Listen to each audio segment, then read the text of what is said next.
Hi, we are Belen, Paola, Lucía, and Carla, and this is our global case study about internationalization of the company Cacaolat. First, in the index, we have everything we've been through this course: the introduction, the reasons to go abroad, a selection of target countries, the entry modes, the international strategy for two destination countries, the brand, product, pricing, distribution, and communication strategy. In introduction, first we are going to talk about a little bit about the history of the company, which was created and commercialized by Joan B. de Roger in 1931. The production was stopped between 1936 and 1950, and it was based in Santa Coloma de Gramenet, Barcelona. Committed to the environment and people, local milk and cocoa reduction by 21.5% of sugar, lactose-free and gluten-free lines, 100% recyclable packaging, and reduction of water consumption by 5.2%. The target customers. We aim at a young audience, but Cacaolat is trying to focus on other needs. For example, with Cacaolat with zero added sugar, Cacao Mocha Coffee, and Cacaolat Noir. The range of products the company has are Cacaolat Original, Cacaolat with 0% added sugar, Cacaolat without lactose, Cacao Mocha Coffee, and Cacaolat Nibs Infusion Noir. Reasons to go abroad. The motivations to internationalize. One of the main reasons to internationalize Cacaolat is the sales and profitability increase. When going abroad, the brand could easily increase its potential market, thus reaching more potential consumers, and also it could be possible to reduce costs and increasing profits by economies of scale. Growth alternatives. In the future, the company is not planning to have any other businesses nor brands. They prefer focusing on its main products, creating more innovative ones, and ensuring the quality of them. The goal for this 2020 is to be a leader brand of milkshakes in the country by exporting double. This all has to be with the 7% increase the Grupo Dam and Covega has had. They have recently gone on sale with his new up milkshakes, which are infused with cereals, corn, and rice, with high calcium and vitamins for the little ones, as well as the veggie ones with oat milk. The 9 strategic windows model. We consider the expansion in international markets. First, the preparedness for internationalization in total has 4 points, which makes it adolescent, and then the industry globalism in total is 6.25 points, which makes it potentially global. Our finalization, the enterprise has started to develop its internationalization with the exportation of their products in some countries such as France, South Korea, Portugal, or Ireland. As a consequence of the good results the brand is having all around these countries, we can consider to internationalize or even globalize the company. To select the target country, first of all, we did a preliminary screening, considering the ranking indicators, the own political economical factors of each country, and finally, the world's chocolate milk market, but also taking into account the table which shows the GDP per capita and also the population. However, we consider to be more relevant the political economic stability of each country. So, considering this factor, we thought the United States should be screened out, since as a result of the recent elections and the action against the pandemic, the country has created an atmosphere of uncertainty. Then we did a secondary screening by doing this table, and as a result, we decided to screen out Morocco because it is the country with the lowest score.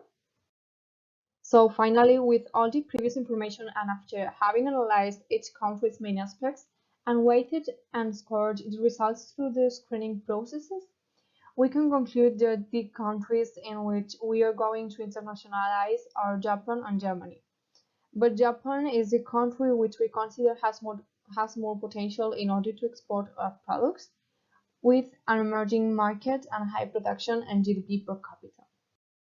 Then, in order to know which entry mode to apply, we did this table, and we concluded that if we take into account Germany, we should apply the intermediate mode, while if we take into account Japan, we should take into account the intermediate or export mode.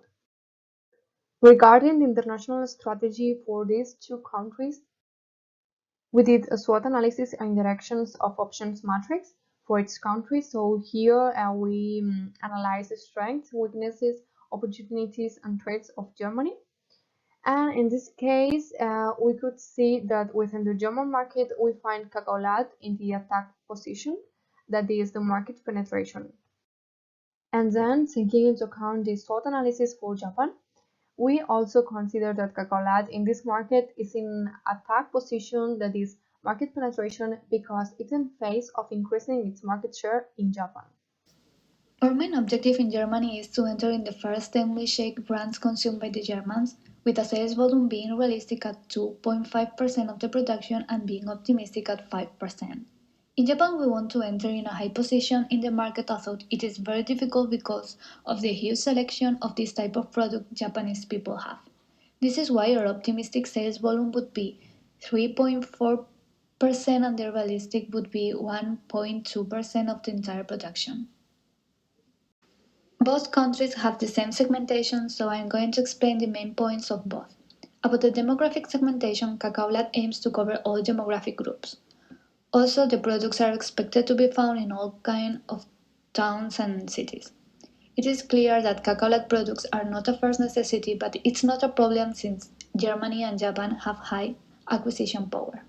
Cacaolat products are also adapted to different lifestyles since there are lines oriented to the necessities of the people, like no sugar products, lactose-free products, etc. But in Japan, we also will adapt our brand name to the Japanese culture. About the targeting, we don't distinguish by gender and we cover almost all ages and geographical areas. In both countries, our product is high priced in comparison with other brands in the market. They are also considered a high quality product. However, in the countries we have decided to establish, people's purchasing power is quite high, so they can afford it. About the brand strategy, we have decided to choose a standardization brand strategy for Germany and adaptation brand strategy for Japan. In the first place, we consider as key factors for choosing a standardization the standardized concept used by competitors, the homogeneous preferences of consumers, and the high degree of transferability of competitive advantage from the Spanish to the German market. In Japan, we focus on aspects that require global standardization, such as air quality, and aspects that require local adaptation, such as the graphic design of the brand. About product strategy, we have focused on the stage in the product life cycle, the possibilities to use the country of origin effect, and the standardization or adaptation and the reasons to choose one or another. In Spain, Cacaolat is in the maturity state, but in Japan and Germany, Cacaolat is in the introduction stage because although in these countries there are already an advanced chocolate shake market, Cacaolat enters the market as a totally unknown brand. We can use the country of origin effect because the high quality production reputation. Cacaolat uses the best milk produced in Latonia together with the best cocoa. In Germany, we have chosen standardization because the similar cluster and in Japan, we have chosen the adaptation because the huge cultural distance between Spanish and Japan cluster. Okay, so now I'm going to talk about the pricing strategy. First of all, we analyze the 9 factors in order to know the customer's sensitivity to the prices. Cacaolat has distinctive products since they have a wide range of products that could easily suit almost everyone, so they differentiate from their competitors. Consumers are aware of substitutes in the market, but the high purchasing power and the quality awareness leaves few space to customers' willingness to switch brands in both countries. Moreover, it is not difficult that customers make comparison because of the many substitutes they have available in the market. The price does not represent a small percentage of total expenditure because, like I have just said, they have a huge amount of substitutes in the market, and there is not real expenditure like in searching for similar products. The perceived benefit for the customer increases. The wide range of products that adapt to customers' needs create a perception of additional benefit aside from the quality. Moreover, the product used in association with product bought previously and the costs that are or can be shared with other parties are two factors that we could not apply in this case of Cacaolat. And finally, our product is easily stored, so it will not be a problem for our consumers. Having analyzed all these factors and scored, we chose the market strategy, the medium price range. Our pricing is based on competitive prices and adapted to the local market situation. With higher purchasing power, the prices will be higher than in Spain, both in the Japanese and the German market.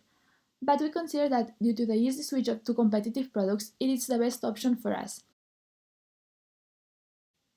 Regarding distribution strategy, we use the channel with assessment. Cacaolat's products are convenience products, and they are in the introducing stage in both German and Japan. And we considered that the best option was using a market pricing strategy. Regarding the brand loyalty, we cannot consider people to have a preference for our brand, since we are still starting to export there and they still do not know our brand. Cacaolat's products are bought on a regular basis for breakfast, for snacks. Moreover, Cacaolat's products are not unique. We can find similar products in both markets. Regarding the selling requirements, the presence of a salesperson is not required in the acquisition of Cacaolat's products because they are not a complex product, so they won't have technical complexity at all. The service requirements, consumers are not in no need of selling service. So, after having analyzed all these factors and scored them, we concluded that the best distribution was a selective distribution in both Japan and Germany. Moreover, and regarding the actual situation we are in, with all the restrictions of movement and limitations, we considered that it would be a good idea to implement the online service so that customers can demand and get their favorite Cacaolat products distributed at home. By doing so, we could change the sales that we would have done in the bars and restaurants through the online service. Finally, regarding the channel width, the selective distribution would be composed by the producer, the wholesaler, the retailers that will be the supermarkets, the bars, the restaurants that will get the products directly to the customers.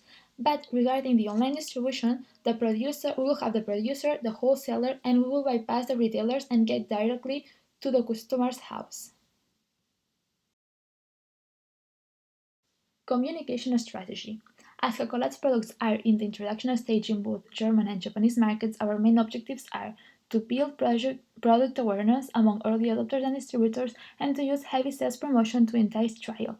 We will apply a combination of both, outbound and inbound. The outbound to approach and get a first contact with potential customers of these new markets so that they start being aware of the brand. And the inbound advertisements will adapt to customers' needs and will attract them, creating the desire of buying Cacaolat's products and also creating new needs to them. All the previous steps will be done following the respective clusters and their characteristics. Moreover, to avoid any issue related to language or cultural differences, we will get in touch with an international agency that will manage and give advice regarding all these aspects. Regarding international tools, we decided that in both countries, advertising may be one of the best tools to promote Cacaolat's products and show the customers where to buy them. On the other hand, direct and digital marketing would be more appropriate after the first steps of the brand, since it would be interesting when promoting new products focused on a specific public. For example, when launching the 0% sugar Cacaolat, we will create a digital marketing strategy through healthy lifestyles influencers at Instagram, but this will be in a very far future. We consider that these tools will engage directly with the target individual's customers and will not only obtain response but also build relationships. Okay, finally the conclusion. After having analyzed all the characteristics of Cacaolat's company and all the possible countries' characteristics, we concluded that the best countries were to export the products were Japan and Germany, using intermediate and export modes, and adaptation in Japan and standardization in Germany. Also, in both countries, the best option we thought it was to use the market pricing, selective distribution, and the advertising and direct and digital marketing tools, also playing an online service. So, in a nutshell, we concluded that yes, Cacaolat was in a situation of internationalizing, and that the best countries where to do so were Japan and Germany. Thank you a lot for your attention.